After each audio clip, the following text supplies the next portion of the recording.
古有诸葛亮舌战群儒，今有蔡明王嘴炮胖虎，当着胖虎的面说他是狗，胖虎竟然还只能靠大熊撑腰。第一届空地杯猜谜大赛开始了，大熊喜提开门红，不知道长颈鹿和牛是远房亲戚，竟想率先拿下一分。法国泡芙也不在大熊的认知范围内，盲猜了个烧麦，结果胖虎有亲妈助攻，现在就只有大熊是零蛋了。小伙伴们没发现的是，空地边上有个眼镜男，露出了神秘的笑容。大熊一回家就开始哭鼻子，蓝胖子拿出一顶装模作样博学帽，让大熊先出个题。可问题菜的蓝胖子想都不想就答出来了，然后他让大熊戴上帽子再问一遍老妈，结果老妈绞尽脑汁也没能想出来。这就是帽子的效果，把对方变成弱智，不就能显得自己很聪明了吗？这会儿眼镜男取代了大熊，正在进行第二届空地杯猜谜大赛，不仅抢答速度快，还能举一反三，可谓是上知天文下知地理，还嫌小夫出的题太简单。原来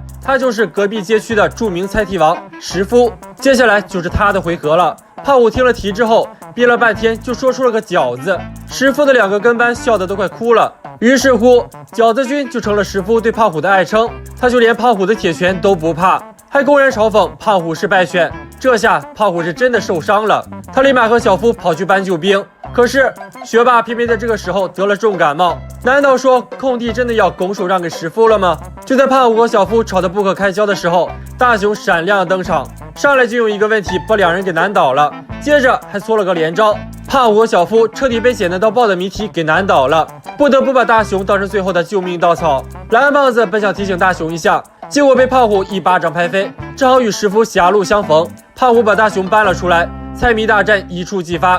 就在这时，蓝胖子不小心踩到了一条狗，帽子掉到他头上后又被甩到了河里，大熊赶紧跑过去给捞了起来。到这个时候，大家才知道这个帽子只能让别人答不出问题，但自己的答题水平该是咋样还是咋样。但现在也没办法，只能带着进了水的帽子上阵了。第3届空地杯猜谜大赛的阵仗可比之前豪华多了，而且这次还是团队赛，这是一场赌上空地的对决。出题靠大熊，答题的就只能看胖虎和小夫的了。双方互相出10道题，谁对得多就获胜。先出题的石夫其实已经手下留情了，可惜挑战者队是3个连阿姆斯特朗都不知道的学渣。接下来大熊出题，在帽子的作用下，石夫只能无能狂怒。不过这样的难题反而激发了石夫的斗志，这道题文科生都不一定能答出，更别提大熊他们了。但大熊的题目也让石夫抓耳挠腮。就这样，谁也没答出题的状况持续了5回合。蓝胖子发现帽子已经因为短路开始冒烟了，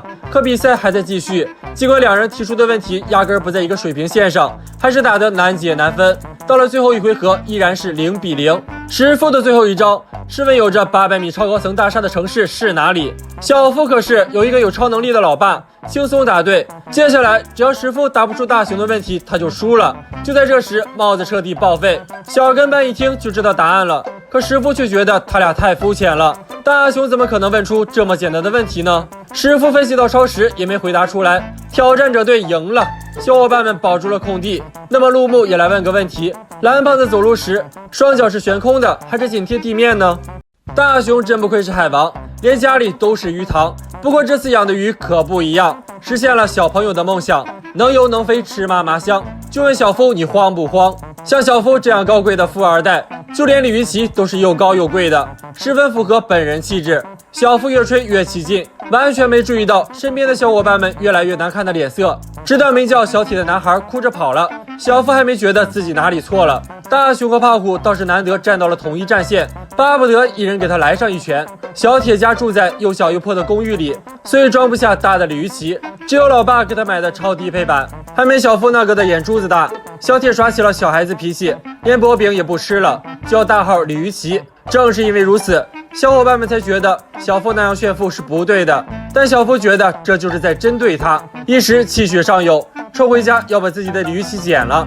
还好蓝胖子把他拦住了，好不容易才让他暂时冷静下来，然后借了小夫的2个鲤鱼鳍回家。蓝胖子先是用云朵制造机把房间变成了云做的池塘，然后又拿出鲤鱼鳍控制器，一阵火花带闪电之后，鲤鱼鳍就都活了。刚一对上眼就你侬我侬的，原来蓝胖子是要他们生蛋孵出小鲤鱼鳍，养大了再送给小铁。可是这样得4、5天，要赶在儿童节之前的话，就只能多喂点薄饼。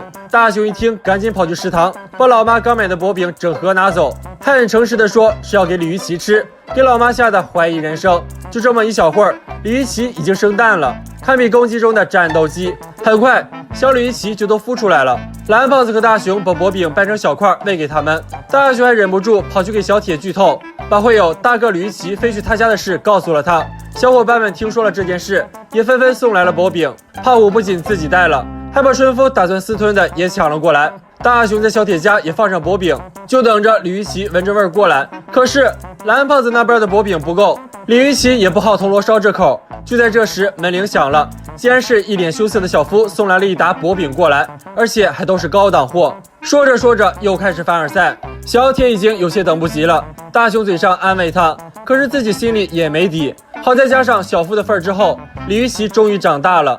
蓝胖子让李玉琪飞出了窗外，他和小夫也在后面跟着，正好大熊也来接应了。可是李玉琪突然往商业街上飞过去，把路人都吓了一跳。谁见过这阵仗啊？就算是吃鱼的猫，一整个猫生还是头回见能飞的鱼呢。原来李玉琪是冲着点心店里的薄饼去了，大熊赶紧把他们叫了回来。接着又开始下雨了，眼看李玉琪都湿透了，蓝胖子开启了竹蜻蜓的原地飞升模式，一口气冲进了厚厚的雨云。没想到云层上方竟然是这样的好天气，正好可以把李玉琪都给晒晒干。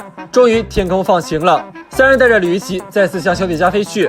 就在焦急的小铁即将再次落下眼泪的时候，大熊一行人终于带着李玉琪飞了过来。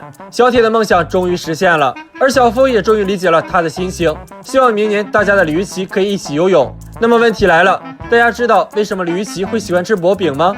向来左手右手一个慢动作的大熊，居然也有因为动作太慢输球，面临3阵出局的时候。小伙子，考虑一下竞争新时代快男冠军怎么样？干饭人干饭魂。今天的大熊特别慢，小伙伴们都吃完了，大熊还在那细品呢。好不容易吃完了，想出去玩吧，都已经上课了。好不容易到放学的时候，胖虎和小夫破天荒的叫上他一起去打棒球，可家有女帝老妈，不写完作业是别想玩了。结果上了这么一天学，连写哪里都不知道。胖虎和小夫等得不耐烦，不带他玩了，吃尽了动作慢的亏。大熊泪流直下3千尺，蓝胖子心疼他，说要给他上上催促发条。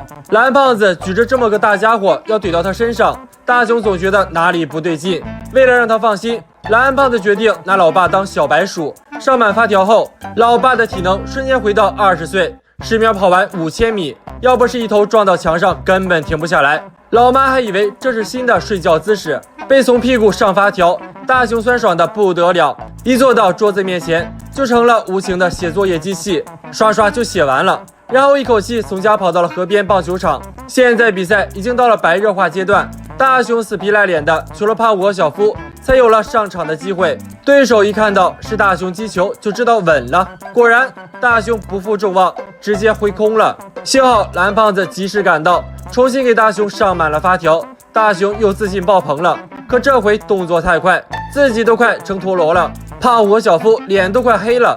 最后一球，这回大熊记得要轻轻的，轻到打出了一个地滚球。蓝胖子连忙提醒他要跑垒，大熊光速跑完一圈，完成了神一般的操作，回本垒。一场比赛下来，大熊开开心心回了家。今天老妈做了一锅寿喜锅，穷凶恶极的大熊一阵狂吃，还没等其他人动筷子，整锅都进了大熊的肚子。看来发条的效果还没结束呢。如果真有这种发条，小伙伴们想在什么时候用呢？